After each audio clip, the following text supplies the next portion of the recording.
आपण काय केलेलं आहे? उचासैना महासैना. उंच आसन म्हणजे महाआसन घेतलेलं आहे, म्हणजे महागाचं महागडं आसन घेतलेलं आहे गुरुच्या आसनापेक्षा. किंवा ज्या लेवलमध्ये गुरुजी बसलेले आहेत त्याच लेवलमध्ये गृहस्थालाही बसवतात. भोजनदान देताना नियम काय आहे की भोजन भंते लोकांचं अलग काढलेलं असते. आणि तुम्ही भंते लोकांच्या बराबरीने एखादी गृहस्था किंवा एखादी उपासक बसवला तर काय करता? इकडून वाढत जाता किंवा तिकडून वाढत येता.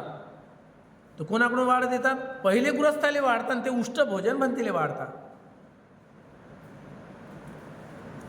पहिले कुठे वाढायला जातात? पटकन त्यांच्या ताटात जर काही नाही तर ते भोजन त्यांना वाढायला जातात, पटकन तेच उष्ट भोजन भंतेला वाढायला जातात. किती अकुशल कर्म आहे. त्यांच्यासाठी अलग भोजन काढून ठेवले जाते, भात भाजी पोळ्या, आणि तेच वाढल्या जाते. गृहस्थाला वाढलेलं भोजन पुन्हा भंतेजीकडे आणल्या जात नाही की घ्या भंतेजी, घेतच नाही. ज्याला जाणकारी नाही आहे, विनय नाही, तो भंतेजी घेतो. त्याला अभ्यास नाही आहे. तुम्ही 10 लोकाले घुमवून आणा ना तिकडून पत्राई टाकलेल्या गृहस्थाले खाऊ घातलेलं, पुन्हा तेच कटोरं भंतेजीकडे आणा ना तरी घेते, कारण त्याला विनय माहीत नाही. उष्ट भोजन खायला तयार आहे तो आणि तुम्ही द्यायला तयार आहे. काहून? तुम्हाला विनयच माहीत नाही आहे की भोजन कोणाचं आहे, कोणाला दिलेलं आहे, कोणाचं भोजन कोणाला वाढत आहो. म्हणून एका लाईनीमध्ये कोणत्याच गृहस्थाला भंतेजीच्या बसवल्या जात नाही आणि एकाच लाईनीत भोजनही वाढल्या जात नाही. गृहस्थाचं आसन अलग असतो आणि केव्हा भंते लोकाला पहिले दान दिल्या जाते आणि तो गृहस्थच बसून असन तो सुद्धा वंदन करते.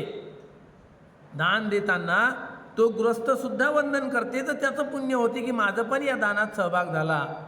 आणि तुम्ही काय करतात? भंतेही घ्या आणि गृहस्थही घ्या, एकाच सोयीनं भोजन देतात, त्याला वंदन करण्याची संधीच भेटत नाही. भोजन दान देण्याची भेटते का?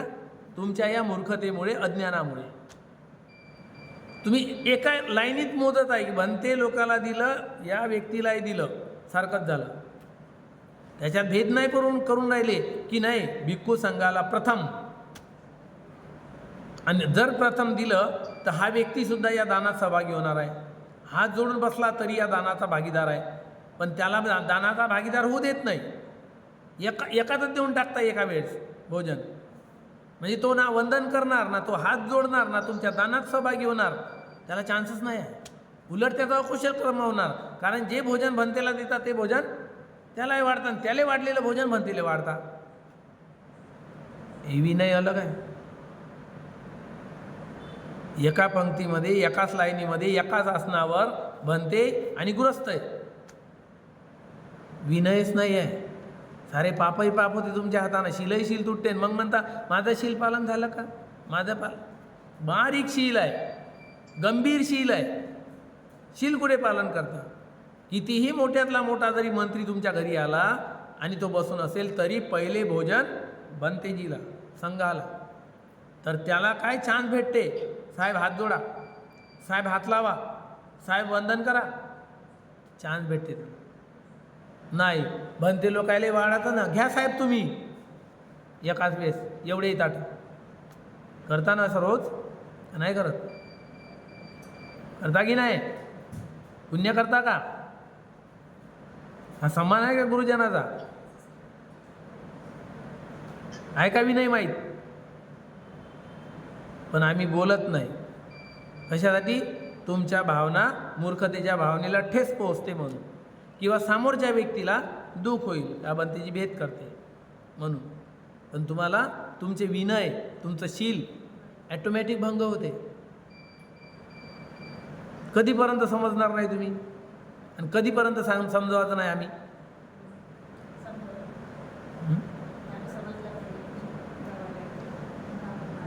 प्रत्येक घरी जेव्हा जातो तेव्हा तुम्हाला लोकांना याचं नॉलेज असलं पाहिजे की नाही? मी करत काय आहे हे कारण आहे, पण आम्ही बोलायला नाही. पण जा यांचं ते पाहत बसतो.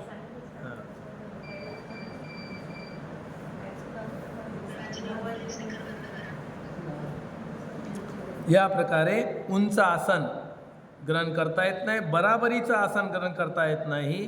त्याच्यानंतर मौल्यवान मलमलच्या बेडशीटा, मलमलच्या चादरी, मऊ मखमली गादी, फोमची गादी, याच्यावर भंतेजी आले असताना बसता येत नाही. भंतेजीला सर्वप्रथम पहिल्यांदा बेड दिला जाते बसायला, उंच आसन. त्याच्यानंतर 4 बोटं ठेंगण्या आसनावर तुम्ही लोक बसू शकता, खुर्चीवर बसू शकता, सोफ्यावरही बसू शकता, पण गुरुजनाचं आसन उंच असेल तर मनाई नाही आहे. किंवा मग प्रॉब्लेम आहे, समस्या आहे, कमरेची आहे, टोंगळ्याची आहे, तर बसू शकता, पण केव्हा? अनुमती घेऊन. भंतेजी मला अशी अशी समस्या आहे, बसू शकतो का? समस्या म्हणल्यावर का नाही म्हणणार? समस्या म्हणल्यावर तर नाही म्हणणार नाही, कारण त्याला सूट आहे. भगवान बुद्धांनी खूप सूट दिलेली आहे की बिमार मनुष्याला सूट आहे. हे विनय जोपर्यंत तुम्ही समजत नाही तोपर्यंत तुम्हाला धर्म कळत नाही आणि शीलही मजबूत होत नाही. पहिले तुम्ही घरी जेव्हा बीज टाकता एखाद्या फळाचं, काय करता? जमिनीमध्ये बीज टाकता, अपेक्षा काय तुमची? झाड झालं पाहिजे. झाड झालं म्हणजे काय करता? रोज पाणी टाकता. पाणी घातल्यानंतर काय करता? ते रोपटं वर आल्यावर कंपाऊंड करता. कंपाऊंड केल्यानंतर मोठं होतपर्यंत त्याला रोज पाणी घालणे आणि सहारा देणे, त्याची सुरक्षा करणे ढोरापासून करताना. जेव्हा ते झाड विशाल होते तेव्हा आता करायची गरज आहे का? आता त्या मोठ्या विशाल झाडाची जोपासना करायची गरज आहे का? बिलकुल नाही. का? कारण तो स्वतंत्र आहे. तो आता परिपक्व झालेला आहे, तो फळ देणारच. असंच तुम्हाला मोठ्या मोठ्या शिलाला पालन करायची गरज नाही आहे. कशाकडे लक्ष द्यायचं आहे? बारीक बारीक गोष्टीकडे लक्ष द्यायचं आहे. सर्वप्रथम हे छोटे छोटे रोपटे याचं पालन करायचं आहे. तेव्हा कुठं मोठं रोपटं झाल्यावर फळं तर देणारच आहे. अरे माझं शील मजबूत आहे तर अनेक लोक मला सन्मान देतील, दान देतील, बसवतील, वंदन करतील, अनेक लोक. कारण रोपटं मोठं झालं, विशाल झालं, शील मजबूत झालं तर अनेक लोक आपल्याला धर्मसभेमध्ये बोलवतील, जाग्या जाग्यावर सन्मान करतील. हे कारण आहे. ते आपल्या शीलामुळे, ज्ञानामुळे, सदाचारामुळे, सद्गुणामुळे आपल्याला सर्व जे आहे ते मिळत जाते. म्हणून छोट्या छोट्या गोष्टीकडे लक्ष देऊन आपण पहिले त्या शीलाला जपलं पाहिजे की कुठे चूक होते. आणि जर माहीत नसेल तर बारीक बारीक गोष्टी विचारल्या पाहिजे.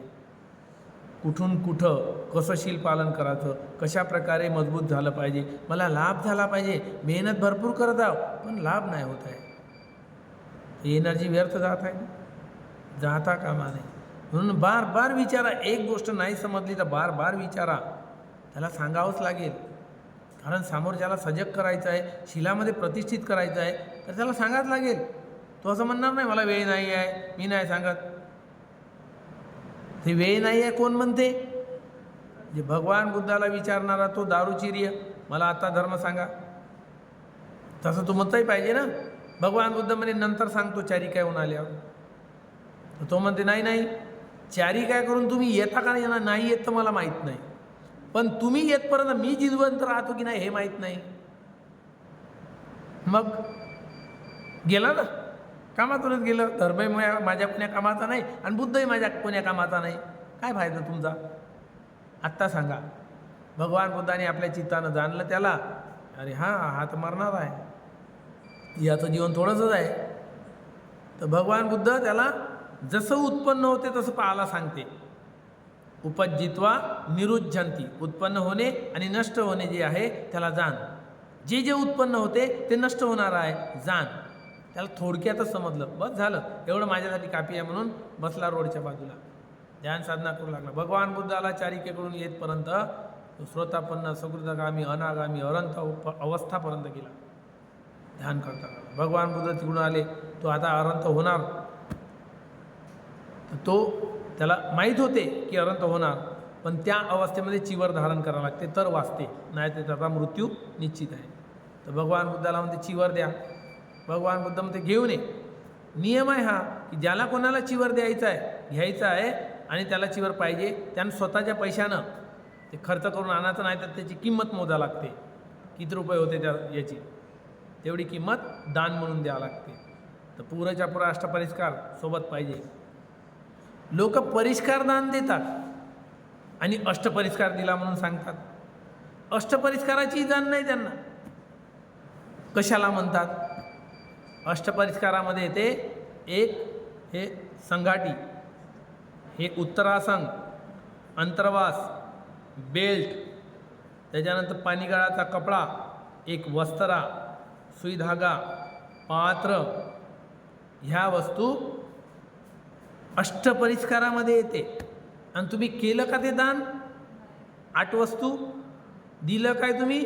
कोलगेट, ब्रश, साबण, निरमा, या वस्तू दिल्या, बिस्किटाचा पुडा, आणि काय सांगता? अष्टपरिष्कार दान केला. इथं सारं खोटं बोलणं आहे. तुमचं शील तोडणे आहे. तुम्हाला याच्यातला भेद माहीत पाहिजे. हा परिष्कार होता. तुम्ही जे दान दिलं ना, कोलगेट, ब्रश, साबण, सोडा, ह्या वस्तू आहे, हा परिष्कार आहे. अष्ट नाही.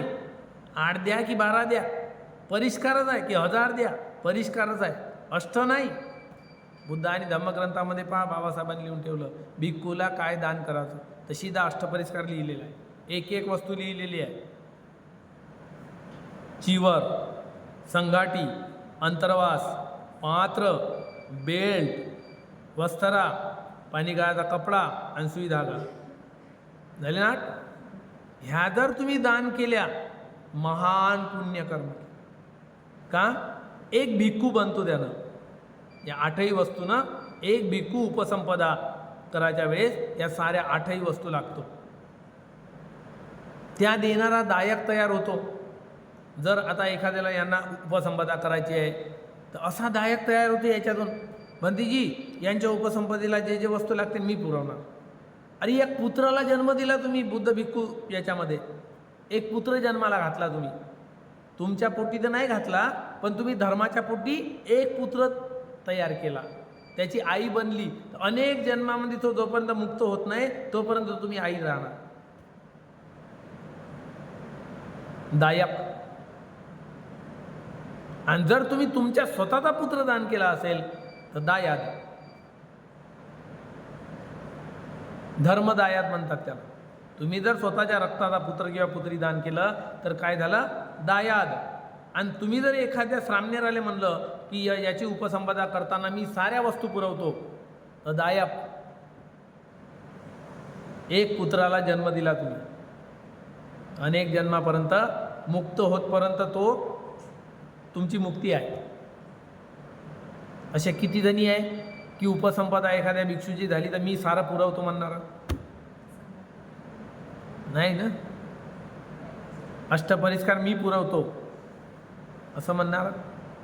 4-5 हजाराचा 5-6 हजाराचा अष्टपरिष्कार होते. पात्र, चिवर, संघाटी 6 हजारापर्यंत जाते.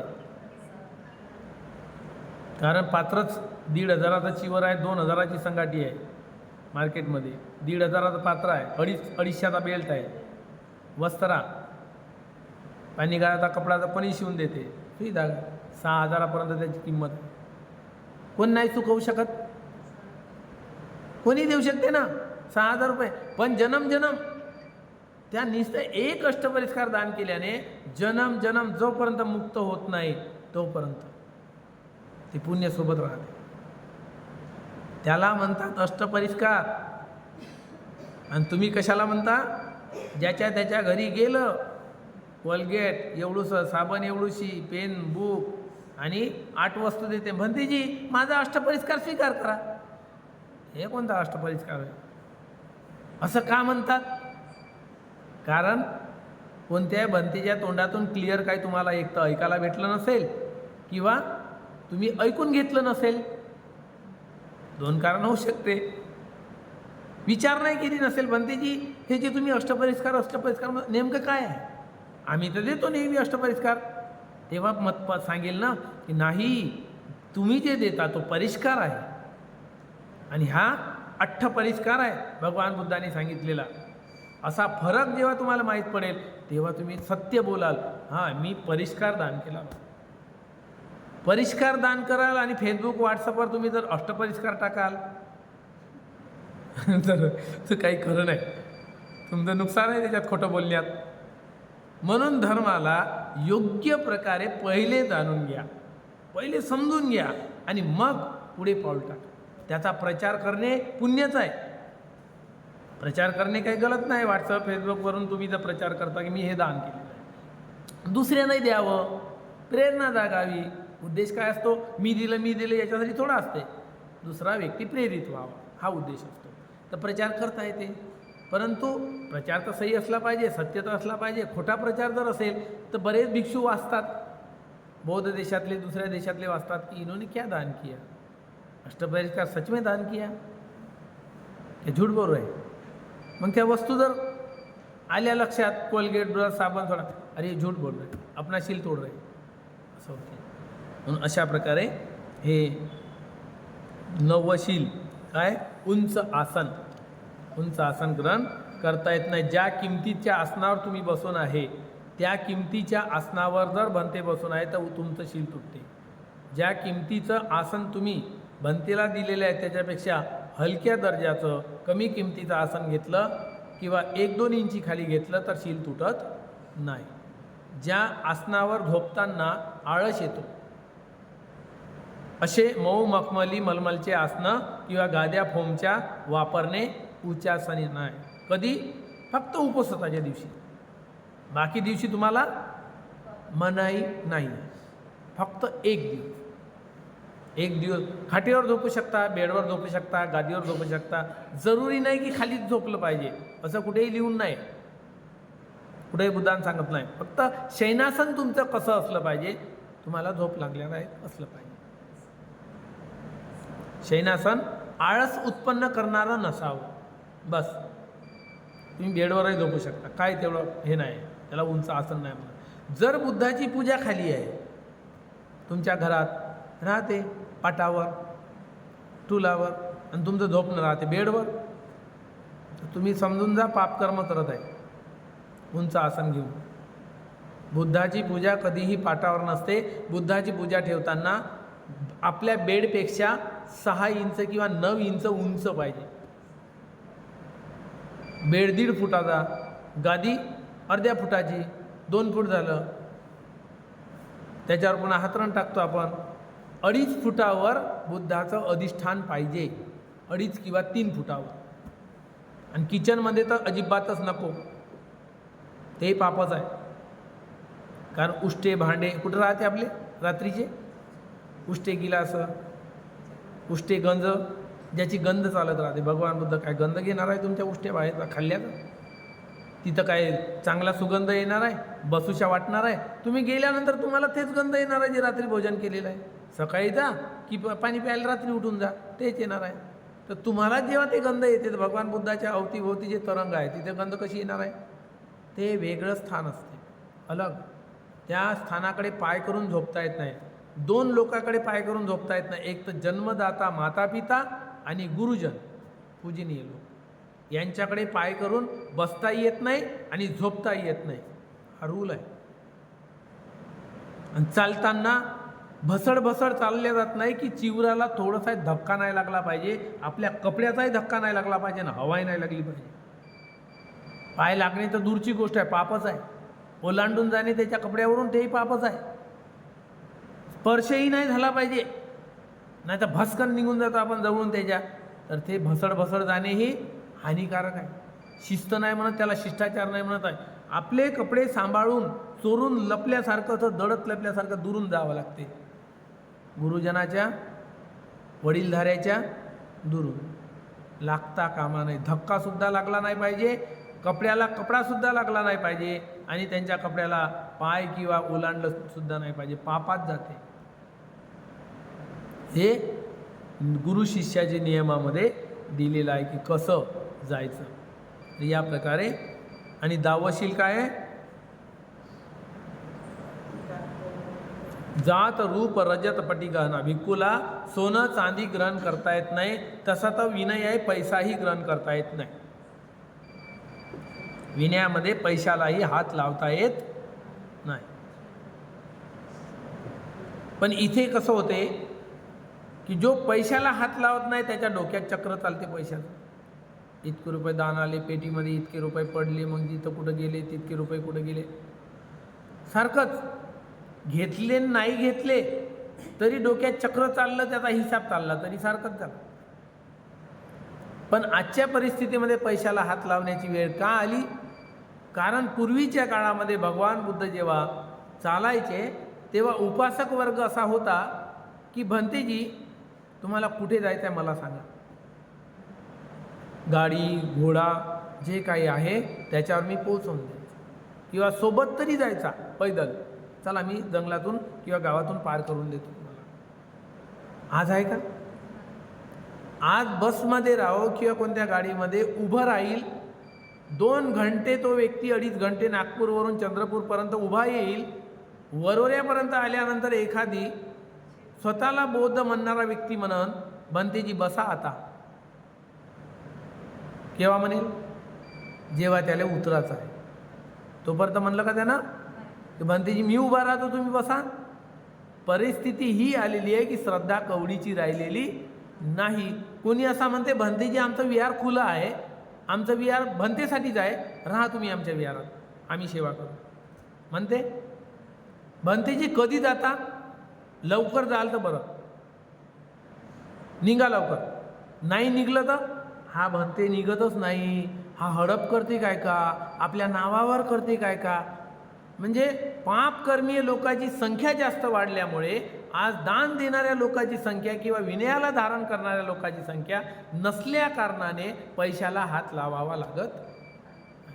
आणि म्हणून त्या पैशामध्ये आनंद कौशल्यान म्हणते दीक्षाभूमीवर राहत होते नागपूरच्या, तेव्हा त्यांना दीक्षाभूमीवरून काढण्यात आलं. दीक्षाभूमी सोडा, राहू नका. तेव्हा त्यांनी एक पुस्तक लिहिलं, भिक्खूंनो माझ्यासारख्या विद्वान पंडिताला जेव्हा दीक्षाभूमीसारख्या धार्मिक स्थळावरून जिथून धम्माचा प्रचार व्हावा यासाठी मी तिथे होतो, अशा ठिकाणावरून जर भिक्खूला काढल्या जाते तर तुमची काय केव्हा. म्हणून भिक्खूंनो समाजाच्या विहारात राहू नका, गवताची एक कुटी बांधा पण स्वतंत्र राहा. आनंद कौशल्यान भंतेच्या पुस्तकात लिहून आहे समाजाच्या विहारात राहू नका. कारण समाज केव्हा अधिकार गाजवेल आणि केव्हा काढून देईल चिवरधाऱ्याला, केव्हा झगडा कळेल ना केव्हा तोंडात येईल तसा नर्क ओकेल सांगता येत नाही. जो भिक्खू सोबत असा अपशब्द बोलून जे जे तोंडात येईल ते बोलतो त्याला मुखरोग होतो.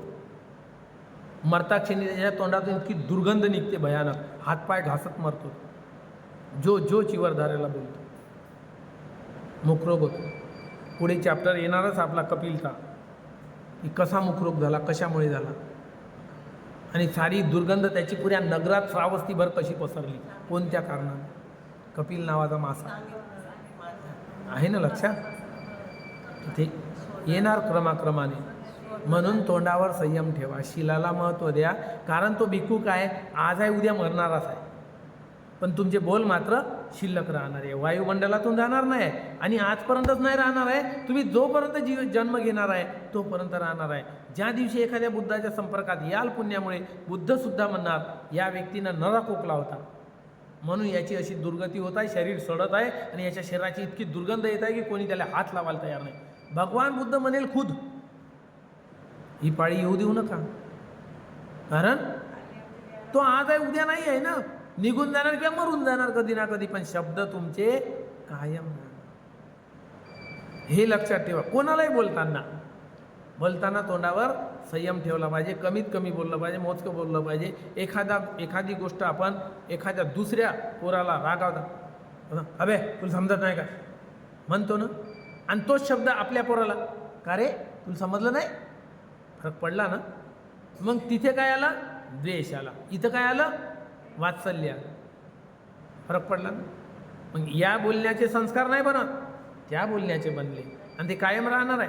आणि तो ज्याला तुम्ही बोलले तो लक्षात ठेवणार आहे, जीवनभर बोलणार नाही आहे, आणि त्यानं शत्रुत्व पैदा होणार आहे. या जन्मातून सोडा, दुसऱ्या जन्मात कोणी तुम्ही जन्म घेतला का त्याच्याशी भेट होणारच आहे आणि तो तुम्हाला शत्रूच समजणार आहे. मित्र बना, कारण ही जागा कोणाच्या मालकीची नाही, समाजाची आहे. विहारात समाजानं पैसा दिलेला आहे, कोणाचा अधिकार नाही आहे. आणि आहे कशासाठी? विहार करण्यासाठीच आहे. भिक्खूला विहार करण्यासाठीच विहार आहे, तेव्हा त्याला विहार म्हणेल. तर मग राब आमच्या विहारामध्ये, अशा प्रकारे कोणीही म्हणत नाही. त्यामुळे भिक्खूला मजबुरीनं पैसा ग्रहण करावा लागते. आणि पैसा कसा आहे? सारीच्या सारी शीलं तोडते. पैसा लय खतरनाक आहे. मी कितीही पैसा स्वीकारत असेल तुमचा, माझेही शीलं तुटतात. का? पैशाचा लोभ सुटते पहिलं. दुसरं, पैशाचा संग्रह होते. दुसरं. तिसरं, पैशाची जोपासना करावी लागते. त्याच्यानंतर चौथं, त्या किती गेला आणि किती राहिला हिसाब सुरू होते. डोक्यामध्ये सारं संसार चक्र सुरू होते. आणि इथे इतके गेला, तिथं तितका, बिल एवढं येऊन राहिलं. तर मलाही सुद्धा विचार करायला लागते. कोण्या भंतेनं जर पंखा चालू ठेवला विनाकारणानं, बाहेर फिरत, आता मेहताची सवय आहे, पुरे लाईट चालू करून दे, पंखे चालू करून दे, बाहेर जा. त्यांना त्या दिवशी म्हणलं, no, 3000 rupees bill one time, 3000 रुपये बिल येते. तेव्हा कोण भरण ना कुठून भरू? काही कंटिन्यू परिधान करत नाही, शरीर काय साथ देणार नाही, की लोक दानही देणार नाही 500 रुपयाच्या वरतं. तर कुठून आणू 3000 रुपये? म्हणलं हे नाही, आवश्यकता आहे तेवढाच पंखा ठेवायचा, लाईट ठेवायचा, बंद करून द्यायचं. म्हणून मला मॉनेस्टीचं ज्ञान चांगल्या प्रकारे, की मॉनेस्टी कशी चालवायची हे जमतच नाही. हे कारण आहे, ते सहन नाही करत मी तिथं. कारण ते पैसे कुठून आणायचे, चिंता लागते. एक महिना जर आपण घरी या विहारामध्ये राहिलो आणि कार्यक्रम नसले, कुठून आणायचे, कोणाला मागायचे? मागणे योग्य नाही. भिक्खूला शोभत नाही मागणे. मला बिल भरायचे, पैसे द्यायचे, उसने द्यायचे, बिलकुल नाही. म्हणून आपल्या विहाराच्या वस्तूंची देखरेख केली पाहिजे, त्याची बचाव केला पाहिजे, रक्षण केलं पाहिजे. तो जेवढे दिवस चांगलं चालेल ती वस्तू, तेवढे प्रयत्न केले पाहिजे, नाश होता कामा नये. म्हणून त्यासाठी हे पैशाले हात लावण्याचं कारण नाही तर शिलात नाही आहे. रुपे जात रूप रजत, बिलकुल नाही. जात म्हणजे सोना, रजत म्हणजे चांदी, आणि रुपये म्हणजे पैसा. घेता येत नाही. पण तुमच्यासारखे दानी असे तयार झाले नाही की भंतेजी विहारात कोणती वस्तू लागते मला सांगा, मी आणून देतो. म्हणणारा पैदा नाही झाला. कमीत कमी आहे असे, कोणत्या वस्तूची आवश्यकता आहे तुम्हाला ते मला सांगा, मी पोहोचवतो. आणि काही लोकांना सांगितल्यानंतरही आज सांगते, मग मी आणून देतो, आणि महिना झाला तरी पता नाही राहत, त्याच्या डोक्यातही नाही राहत हे वस्तू नेऊन द्यायची आहे म्हणून. तर अशी परिस्थिती आल्यामुळे पैशाला हात लावायची वेळ आली. पैशाला हात लावला चालते, सर्व जमवून ठेवलं चालते, पण डोक्यामध्ये त्या पैशाचं चक्र नाही चाललं पाहिजे, तर मुक्ती आहे. इतके झाले, तितके राहिले, इतके खर्च झाले. गृहस्थांचा आणि भिक्खूचा हिसाब मग सारखाच झाला. आणि हे काम कोणाकडं असते? हे काम भिक्खूकडं सुद्धा नसतो. खर्चाचं, खरेदीचं आणि विक्रीचं आणि पैसे सांभाळण्याचं हे काम भिक्खूचं नसते. तर भिक्खूला एक कप्पीयकारक असतो. भिक्खूजवळ एक उपासिका म्हणा किंवा एक उपासक म्हणा, ते कप्पीय असते. कप्पीय, त्या कप्पीयाकडे जिम्मेदारी असते. हे आलं किती माहीत नाही, तू ठेव. गेलं किती माहीत नाही, तू खर्च कर. आणि तो इमानदारीनं खर्च करते, कारण त्यालाही माहीत आहे की भंतीजीच्या 1 रुपया जर दानातला खाईन तर पाप होईलच. तो त्याचा प्रॉब्लेम त्याच्यावर सोडावं लागते, पण त्याच्याकडे द्यावं लागते की विहाराचं मेंटेनन्स आहे, टॅक्स भरणे आहे, बिल भरणे, हे तू घे, हे सारा पैसा तूच ठेव. माझ्या डोक्यात चक्र नाही आलं पाहिजे पैशाचं, मला मुक्तीच्या मार्गावर अडचण येईल. म्हणून जे दान येते त्या कप्पीयाकडे देऊन टाकायचं, आपल्याजवळ ठेवायचं नाही. आणि लोकांना पाहण्यासाठी कसं होते, एखादी उपासिका असेल तिच्याजवळ दिलं कप्पीय म्हणून, अरे हिचं घर भरते का, हिला पैसे देते का, पण ते माहीत नाही की हे सारं विहार हेच हँडल करते. पापच येते मनात, पुण्याचं येतच नाही. शीलज्योती भंतेचे पैसे दानाचे हात लावत नाही.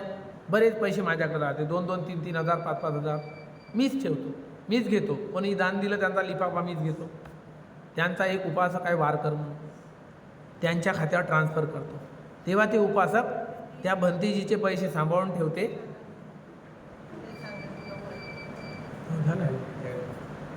जायचं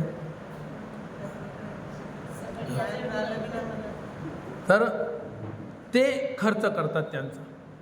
तर या प्रकारे आपण हे 10वं शील, धर्म कडू आहे, धर्म पचवणे एवढं सोपंही नाही, कारण धर्माला वेळ